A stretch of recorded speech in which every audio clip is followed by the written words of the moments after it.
You don't belong here. Aunt Patricia's voice sliced through the balmy evening like a cold blade. This is a celebration for people who've made something of themselves, not for charity cases.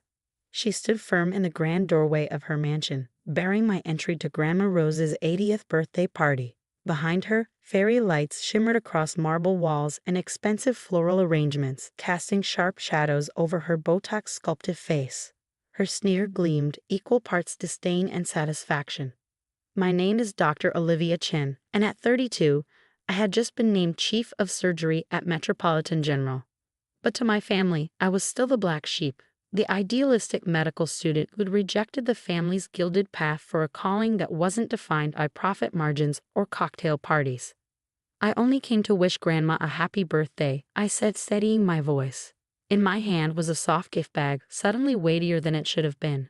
Inside was a shawl I'd hand-knit during midnight breaks between surgeries, a delicate piece of sky-blue warmth in Grandma's favorite color. "Let me guess," came my cousin Madison's voice, syrupy and cruel. She stepped into view, a vision of luxury in her tailored designer gown. "Another one of your little handmade things? That's sweet. Embarrassing, but sweet." She adjusted her diamond bracelet so the gems caught the light, her smirk glowing brighter than the fairy lights. It wasn't their words that stung, not really. I'd grown callous to the digs, the sideways glances. It was the sound of laughter from inside, of clinking glasses and Grandma's voice floating through a speech I wasn't invited to hear.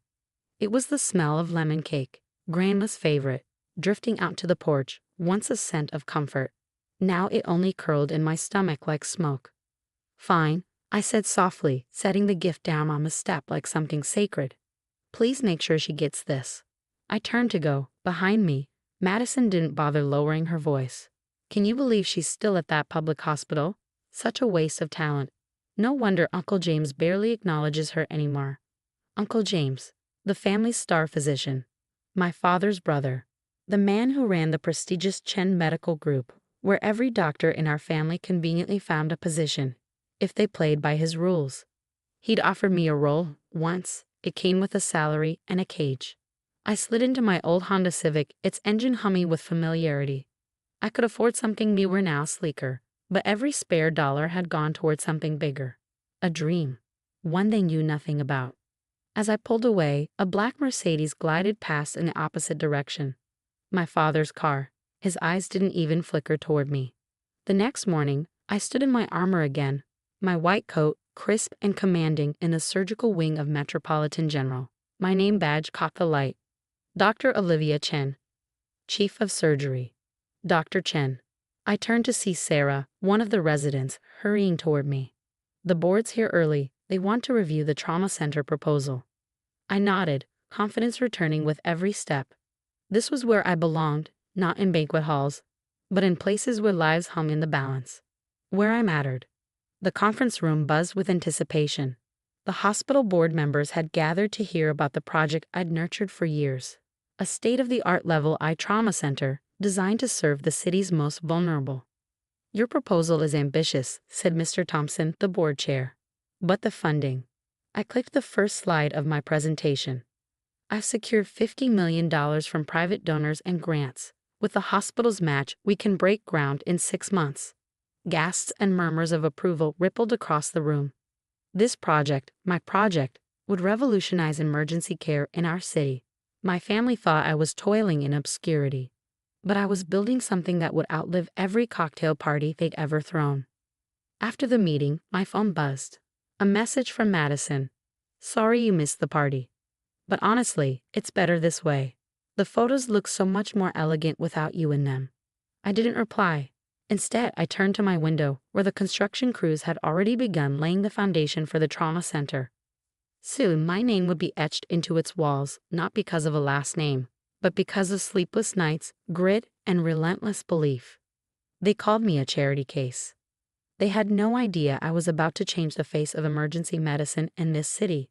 And I knew one thing for certain. The day was coming when they'd walk through the doors of my trauma center, seeking help, salvation, or maybe just a second chance. And when they did, they'd learn what real legacy looks like. As I reviewed my surgical schedule for the next day, I smiled. They had banished me from their world. But I was building my own. The sound of hammers and drills echoed in the distance, a rhythm of progress louder than their sneers. And though I couldn't know it yet, our next encounter would come sooner than I imagined, and it would change everything. 6 months passed in a blur, a relentless tide of surgeries, strategy meetings, and construction milestones. And now, at last, the trauma center was nearly complete. Its glass and steel facade glistened against the skyline like a promise fulfilled. In just 2 weeks, the world would see what I built, what I fought to bring into existence. I was in my office reviewing the final equipment orders when Sarah burst through the door, breathless and pale. "Dr. Chen," she gasped, "multiple vehicle collision on the interstate. 2 critical patients, one with severe internal bleeding." I was already grabbing my coat. "Names?" She hesitated. Her eyes met mine. "It's your Aunt Patricia." And Madison was driving. The air left the room. For a split second, time froze, then instinct took over. "Prep or 1 and 2, I ordered, already halfway to the emergency bay. Patricia's the bleeder." Sarah nodded. "Yes, but Dr. Chen, are you sure you should?" "I'm the best trauma surgeon in this hospital," I said firmly. "And that's all that matters right now." The wail of sirens greeted me outside the ER as the ambulances pulled in. I caught sight of 2 familiar figures rushing through the sliding glass doors. My father and Uncle James, their faces pinched with panic. They froze when they saw me. "Olivia," Uncle James looked stunned. "What are you doing here?"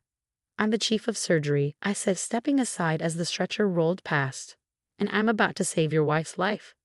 Aunt Patricia lay unconscious, blood soaking her expensive blouse. Her once meticulously groomed hair was matted with sweat and crimson.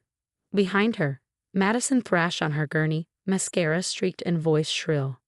"We can't be here," she wailed. "This is a public hospital. Daddy, do something." A nurse turned to Uncle James. "Sir, Metropolitan General is the only level 1 trauma center within 50 miles. With injuries this severe, they need to be here." I was already assessing Patricia's vitals. "She's crashing. Massive internal bleed. Or 1 now." I turned to my team. "Dr. Evans, take Madison. Likely concussion, fractured ribs, stable but watch her closely." My father stepped forward. "Maybe we should transfer them to James's facility." "They won't survive the transfer." I cut in sharply. "Either get out of my way or go sit in the family room. I have work to do." Hours later, I stood in OR1, hands deep in what remained of Aunt Patricia's ruptured abdomen. Every motion was deliberate. Every second mattered. The irony wasn't lost on me. This woman, who had locked me out of family celebrations, now had her life in my hands. Through the observation window, I could see Uncle James pacing helplessly. He was a skilled surgeon in his own right. But his world was elective procedures and pristine clinics. This was my arena, the chaos, the urgency, the real fight. Pressure's dropping. A nurse called out. "More suction." I snapped. "I see the bleeder. Clamp." We worked for another 2 hours, the aura tense ballet of controlled chaos. When I finally stepped back, sweat clinging to my neck beneath the surgical cap, I nodded. "Close her up. She's going to make it." In the surgical waiting room, my family sat rigid among strangers. Designer clothes at odds with the battered plastic chairs and vending machines. When I entered, Uncle James shot to his feet. "Patricia." "The surgery was successful," I said, my voice steady and professional. "She lost a lot of blood and we had to remove her spleen, but she's stable. Madison's injuries are minor. Concussion, 2 broken ribs. She'll be fine." They exhaled, relief hitting them like a wave. My father opened his mouth to speak. "Olivia." But he didn't get the chance. Mr. Thompson appeared at my side, flanked by a small camera crew. "Dr. Chen." Perfect timing. "We're filming final interviews for the opening ceremony. Would you mind saying a few words?" Uncle James blinked. "Founder?" I smiled. "Of course." I turned to face the camera, composure flawless. "The Chen Emergency and Trauma Center opens next week," I began. "This facility was built to ensure that world-class trauma care is available to everyone, not just those who can afford it." As I spoke, I saw it, on every face in the room. Shock, disbelief, and for the first time, shame. Behind them, visible through the tall windows, workers were finishing the installation of gleaming silver letters across the front of the building. CHEN Emergency and Kire UNA Center. They'd once called me a charity case, laughed at my choices, locked me out. And yet here we were, their lives saved, their reputations preserved because of the very place they'd mocked, the place I had built. But none of this had been for them. It was for every life yet to be saved, every child, mother, and father who couldn't afford glossy clinics or country club referrals. I hadn't just built a trauma center. I built a legacy. And little did they know, this was just the beginning. The morning of the trauma center's opening ceremony dawned bright and clear. I stood in my office, adjusting my suit and looking out at the crowd gathering below.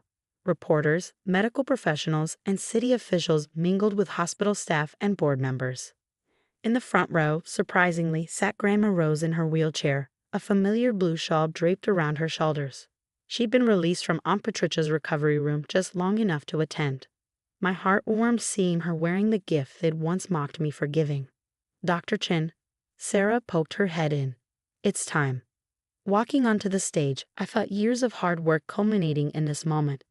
The cameras flashed as Mr. Thompson introduced me, his voice filled with pride. Dr. Olivia Chen didn't just envision a trauma center, he announced. She created a beacon of hope for our community. Through her dedication and brilliant fundraising efforts, she's transformed Metropolitan General into a world-class facility. As I stepped up to the podium, I caught sight of my family scattered throughout the audience. Aunt Patricia, still recovering but insisting on attending, sat pale but alert. Madison beside her, arm in a sling, looking anywhere but at me.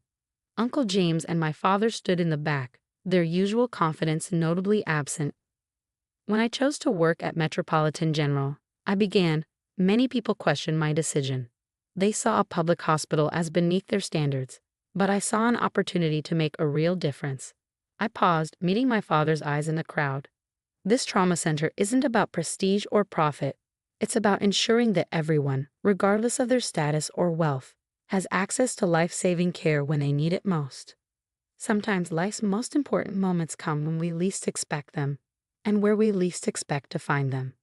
After the ceremony, as the crowd mingled over champagne and hors d'oeuvres, Grandma Rose wheeled herself over to me.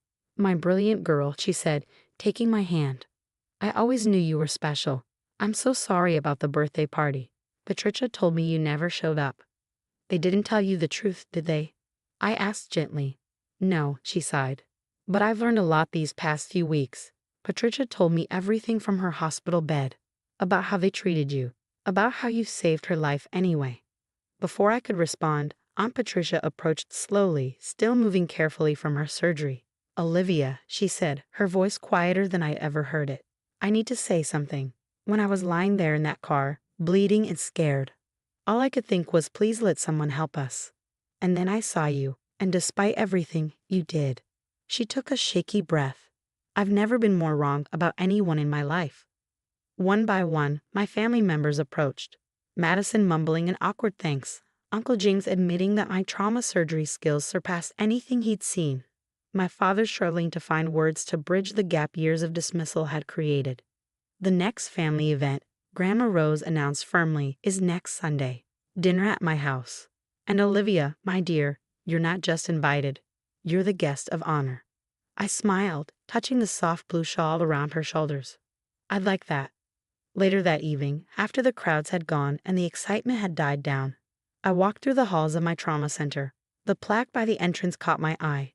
The Chen Emergency and Trauma Center, where every life matters. My phone buzzed with a text from Madison. The family group photos from Grandma's birthday look weird without you. Maybe we can take new ones on Sunday. I smiled, remembering her words from 6 months ago about the photos looking more elegant without me. Sometimes the best revenge isn't about getting even. It's about rising above and creating something meaningful. The emergency alert system suddenly blared to life. Multiple trauma incoming. 4 minutes out. I grabbed my white coat, heading toward the emergency bay. Success hadn't changed who I was or why I'd chosen this path. I was still Dr. Olivia Chen, and I had lives to save. But now finally I had something else too. A family who saw me for who I really was. Not bad for a charity case they'd once been ashamed to claim as their own.